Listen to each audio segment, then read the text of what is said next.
Michele, thank you so much for taking the time and hanging out with me and answering some questions. Yeah. I really appreciate you coming over. Thanks. Since Halloween is coming up, I asked the three of you to pick an inspirational historical figure. And who did you pick and why? I picked Ruth Bader Ginsburg, if it's not obvious. These are not my regular reading glasses. But yeah, Ruth Bader Ginsburg, I think, is a hero, I think, to many people for many reasons. And did I know about her growing up? Not really. She didn't hit the Supreme Court until I was kind of a young adult, but she has really just always been an advocate for women's rights. And, I think that people like her have just kind of changed the course of history, particularly for our nation. And I just really honor that. I will say that I did consider some other people. We have some amazing young female leaders like Greta Thunberg and Malala from Pakistan. I don't want to butcher her last name, but I feel that, I have great hope for our younger generation with some of the role models that are right embedded in that younger group. Yeah, absolutely. Yeah. I love it. And the fact that all three of you picked RBG without any coaching from me, right, just made me very happy. So I appreciate that.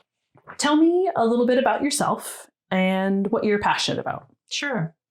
So, let's just start. So I am a wife, a mother, a dog owner.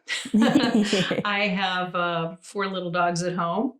I'm a veteran from the U.S. Army. I'm a physician. My area is general psychiatry and child and adolescent psychiatry. So those are some different hats that I've worn throughout my lifetime. I grew up in the Midwest in a very small agricultural community. Not fruit trees, more corn and soybeans, sure. But not unlike Wenatchee.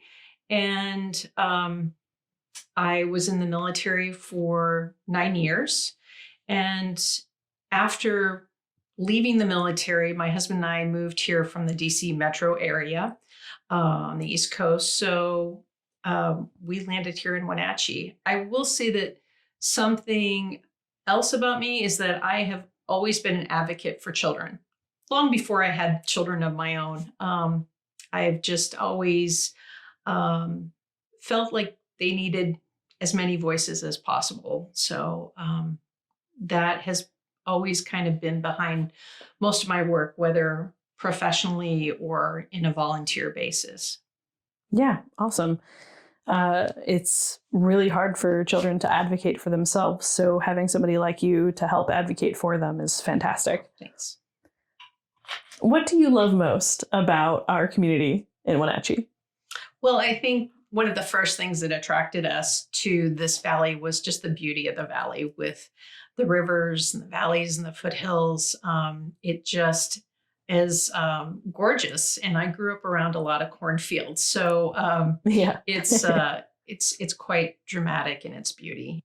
And additionally, I would say that as we got to know the community more, when we were planning on moving here, we saw that there were just kind of lots of opportunities, whether you look at the music arts or the graphic arts. Wenatchee has a lot of just wonderful gems when it comes to the arts community. So we really love that. I think there are other pieces as well. We love the diversity in our community. We love that, that there's a lack of traffic. We lived in like I said, the DC metro area. So moving to a community that was smaller was really quite wonderful.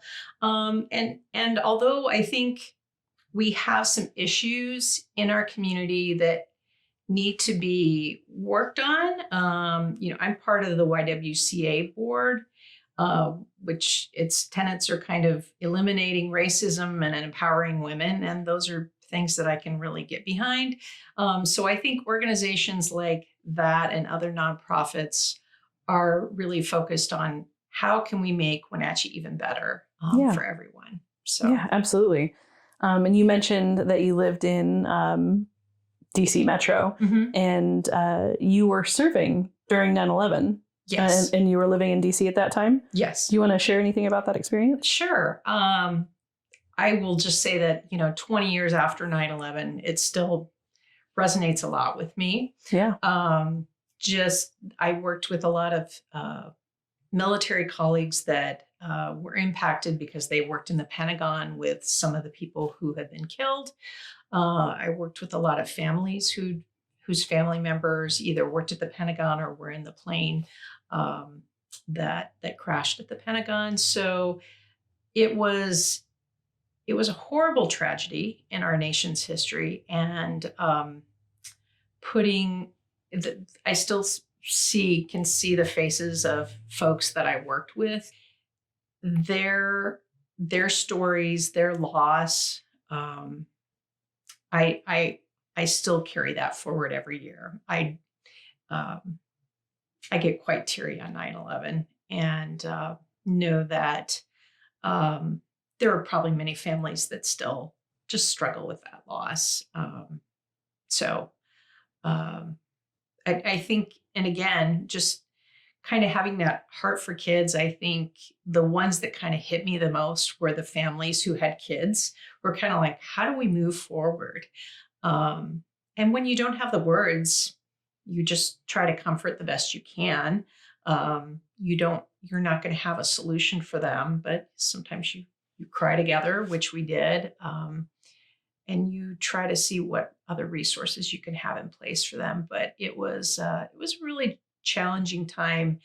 Part of my military background that helps me to say, okay, what do we do when a disaster hits? And empathy, I think, is a pretty important component of that journey. What we've kind of forgotten for those of us who were around during 9/11 and experienced that. I was in, a metropolitan area, but throughout the country, we had a lot of anti-Middle Eastern sentiment that was reflected not from a majority of Americans, but some individuals in a variety of communities. And that, I think, we don't really want to touch it. I think as a nation, we don't want to own those bad moments. We have to reconcile with that. True healing comes from acknowledgement before you can move on, because if you just sweep things under the rug, like you said, that doesn't actually create true healing. Right. It's going to be something that's going to fester. Right. Right. Yeah, absolutely. What do you think the school board has done well over the last 2 years? So most of that time we've been in a pandemic, of course. Mm-hmm. And although I think it's been very challenging, we had kind of different people who the district reported to for meeting health regulations. First, it was our local healthcare district, and it was contingent upon where our community was with our COVID rates. And then later it was the Department of Health. So there were a lot of shifting sands. Mm-hmm. And I felt like our district, with the school board supporting it, really tried to do the best we could, given kind of those changes as they were happening. It was new territory for everybody, and there was no playbook. So I feel like we did the best we could in order to protect the safety of our students and also our staff. Did we do it perfectly? No, because I'm not sure there is a one size fits all.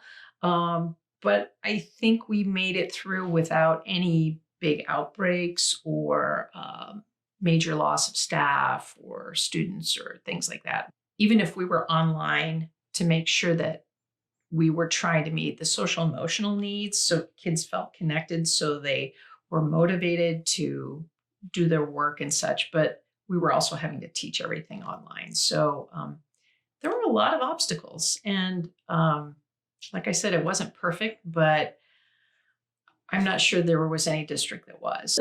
Speaking as a parent of a child in the Wenatchee School District, I think you guys did as best you could with the tools that you had. My son is ADHD, and it was a struggle for sure, but I didn't blame you. You guys did what you needed to do. You followed the science and the health regulations, which made me feel confident when I did send my son back for hybrid learning. So he had some days on, some days off, that he would be safe at school. And I think that's the most important thing in a worldwide pandemic, right? Right. Yeah. I think also, as a parent of 4 kids myself, my kids also, some of them really struggled with online learning, and some it was a good fit. So I think we saw that in the district also, that for, a majority of kids, I think online was not a great fit, but it was all that we had given the regulations. But for the kids that online was a good fit, it was good that we had Wenatchee Internet Academy and some accommodations for them. So what critique would you have for the school board over the last 2 years? Well, although I feel like we tried to hear everyone's voice, we heard many voices during COVID-19, especially when we were transitioning from hybrid and considering going back to full-time. I feel like I was really kind of honed in on our data. And a lot of that data was from our teachers, and not just opinions, but we had a number of students who were struggling. And I think it's fair to say that across the board, we had a lot of students that were struggling, but the ones who were kind of had the greatest deficits, they were in the hybrid model. They were able to get more resources, whether it's before their half day or after their half day. And that I felt like really served the ones who needed it most the best. Although I wanted the kids to be in school as much as possible, we knew to have the resources for the ones who were kind of flailing the most. That hybrid model was really important. So I feel like if we want to use the terms equity, I felt like the hybrid model was kind of was being a little bit more equitable in that we were helping those who were struggling the most, the best. But that is not what happened. I feel that sometimes our board, even that's a board value that we have of equity, we are still kind of coming into our own in kind of realizing where we can make those improvements. Our district as a whole has a number of things that we kind of have to catch up with other districts who are doing things better, not just academically, but just in terms of distributing resources and representation of student voices and lots of things. So we have, we know we're not perfect. We know we have a ways to go, but we're kind of on that path. But it takes work, and it takes the whole board kind of moving in that direction. Why did you decide to run for school board originally? So as a parent of 4 children who were all, actively in Wenatchee School District, 2 of those kids have now graduated and are off in college, but I was a pretty involved parent. I volunteered at a number of school activities in the various schools that they were at. I talked with teachers. I talked with parents. I saw students. I saw student performance. And I was by no means an expert, but I knew with my mental health background, I knew that maybe there was some way that I could serve. At that time, we didn't have social emotional learning right.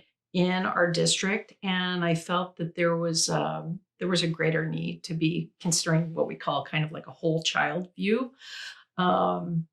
So that was, how can I use what I know with the experiences that have? How can I bring that to the board to make it a better place for our students in our district? And, since I was elected 4 years ago, we have social emotional learning. We had that before the pandemic, and we boosted it up even more during the pandemic, obviously, because there were huge needs. So we also have more mental health supports, through our community partners.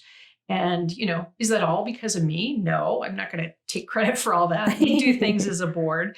But I think, like I said, even before the pandemic, before mental health needs increased, I think we really had to look at the data of where our students were struggling, not just academically, but what other types of mental health resources were going to help them. And social emotional learning, I think, was kind of an important piece that we added. Even though I'm not, doing psychiatry, it's a way of advocating for our children in a school setting.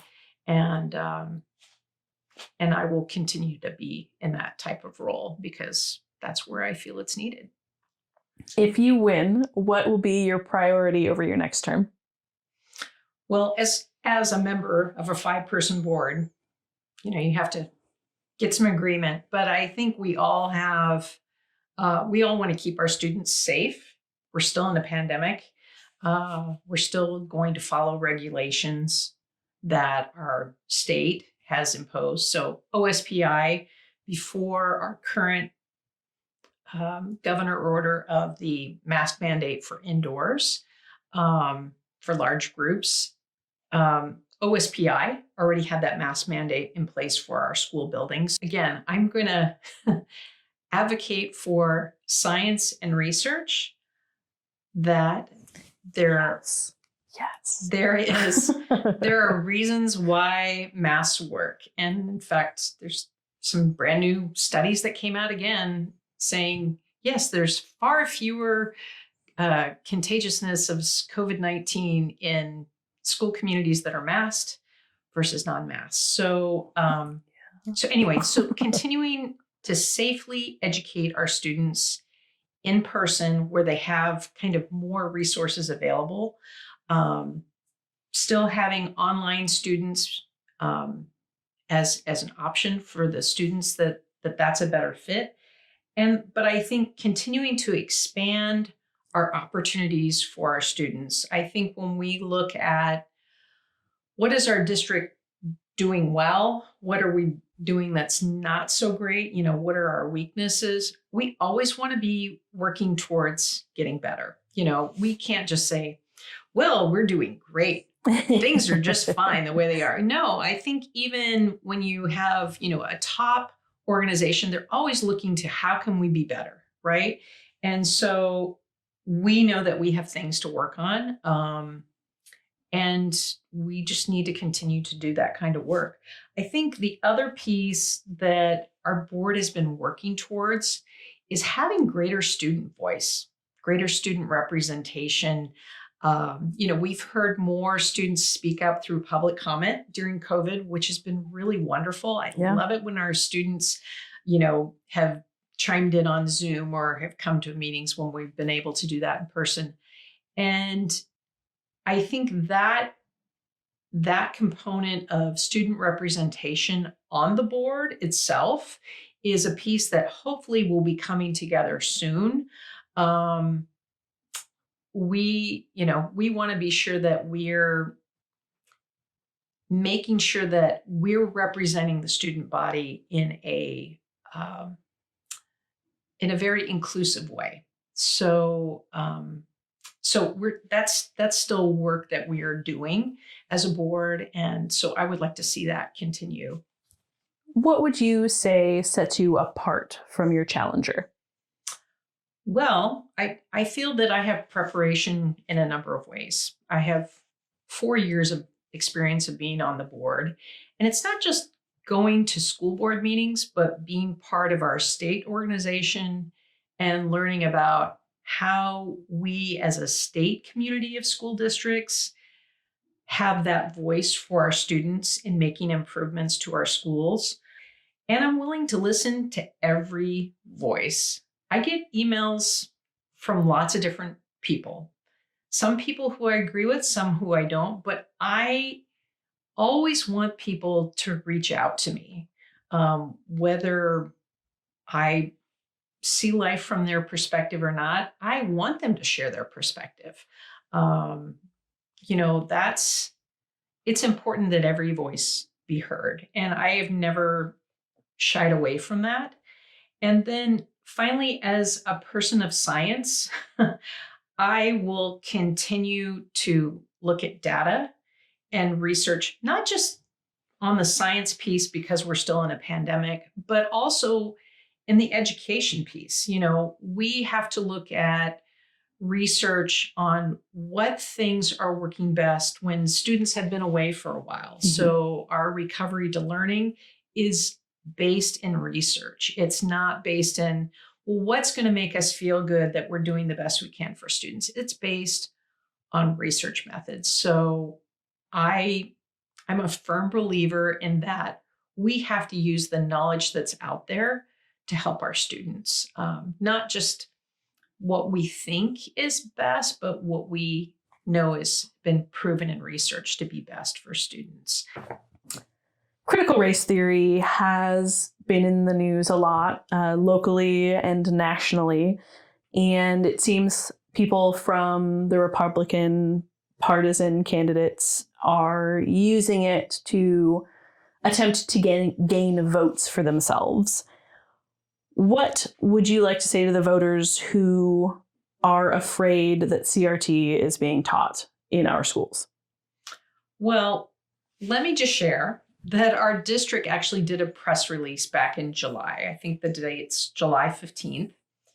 And I quote, "We do not have a CRT curriculum or class, and there is no state mandate of such." If it were available, would you be a proponent to add it to K through 12 schools? This is like graduate level education. How does that get converted for a K-12 curriculum? Yeah. Are you going to teach a graduate level art class to kindergartners? No, you're not. So I think it's just, it's rather baffling to answer that question. I'm not an expert on CRT. I've never taken the class. So what I do think we want to do is have respect for one another, and we need to teach factual things that happened in history. For instance, teaching that Japanese people with a Japanese ethnic background were interned during World War II in the United States. Those are important factual pieces of history, and that's not CRT. Some people have told me that the reason they won't vote for you is because you made a comment at a school board meeting that remote learning did not cause mental health issues. Is there anything you want to clarify about that? That's something I do want to clarify, is that I think this pandemic has been a struggle for everyone that I know. And probably not just in our community or in our nation, but worldwide. We've all been impacted in powerful ways. And, mental health is one of those pieces that nearly everybody's been affected, whether they've lost their job or they've had to work from home, or their kids have been home from school and they had to work from home and juggle that. Whether they had family members get sick or die from COVID. I mean, there's such a wide range of mental health impacts that people have endured thus far in the pandemic and are still dealing with. So I want to apologize to anyone who took offense that I was not being serious about their child's mental health issues that had cropped up during the pandemic when their student was online. Those are serious. And I think it certainly reflects kind of the need for mental health, not just in our own communities, but everywhere. And I will tell you, as a child psychiatrist, there are shortages everywhere for child psychiatrists, even prior to the pandemic. But again, that doesn't convey empathy to say there's a shortage. But what I will say is that our district is really trying to maximize mental health resources for all our students now that we're back in full time in learning in person. But again, that is a huge struggle, again, for parents and students, that we know we have to have those supports in place. And I hope that people know that I want to in no way negate the impact that the pandemic has had in their family, particularly when it comes to their students and their students' learning and their students' mental health issues. So I want to be sure that our students have every resource that they need to make it through the pandemic, to learn the things that they're learning at their schools. Voters have said that the school board has been less than transparent over the last couple of years. How would you work over the next term to address that perception? Sure. I would like to let people know, in case they're not already aware, that I really welcome perspectives from throughout our community, whether it's through email to my school board address or via public comments to our school board meetings. Even pre-pandemic, I met with some people for coffee to hear their perspectives. So I've always kind of reached out and wanted to be sure that made sure that people were heard. So I'm not sure if there are specific examples of the lack of transparency, but I will say that as a board member, we do have to meet Open Public Meetings Act regulations that, if we are meeting with people in the public, there can't be more than 2 of us present, or it's considered a public meeting. So there are some standards that we have to follow. And I think the pandemic has created challenges in having the whole board because of just gathering and with COVID-19 restrictions and such. But I look forward to hearing from people like, what are your ideas? How do you think we could be more transparent? The district has actually created newsletters of sending out every week on what's going on in the district. That's a newer thing. We also send out school board summaries. So I think we're trying to become more transparent, but if there are ideas that people have so we can continue that and be more transparent, I would welcome that and would love to hear from folks and their ideas. What is something that you've heard that you're being criticized for that you would like to address? Wow. I'm sure I don't know everything that I'm being criticized for. I will say that as an elected official, you can't please everyone all the time. Right. It just is never going to happen. And it's just a hard reality. But I will say that, in terms of, if people are criticizing me because I follow science, yes, I'm guilty, because I'm a science person. I'm going to look at data. I'm going to look at research. I'm going to support medical expert opinion on how to keep our kids and our staff safe in our schools. Do you have any experiences you'd like to share about running and working in the community? Well, I will say that running in a campaign during a pandemic is challenging. Yeah. If you're following regulations, right? Not having big crowds and staying masked up. It's the caveat there, right? But, I hope that people are checking my website, sandberg4schools.com. People can know that they can get involved.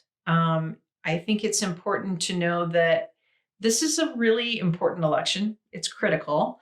I hope that people will vote and encourage other like-minded folks to vote, not vote for candidates who are basing their messages in fear or pandering to a small group of members of our community, but really taking the time to listen to all voices. I really strive for that. And if people want to get involved in my campaign, check my website. You can volunteer, you can donate financially. We have yard signs, we have stickers, we have banners that we're putting up. So feel free to reach out and get involved, because this is your Wenatchee School District. It's, it's not just my district that I sit on the board for. It's your district. Whether you have kids or grandkids, or you're a neighbor who doesn't have any kids, but you see the kids in your neighborhood, this is your Wenatchee School District. Get involved, care about this election. It's important. Yeah, absolutely. Thank you for your time. I really appreciate you coming in to do this interview with me, and you're awesome. You've got my vote. Thanks, Stella. Yeah. Hit that subscribe button to stay updated with us. And any sources we've used in today's episode are below or are available on our website at progressivedevilry.com.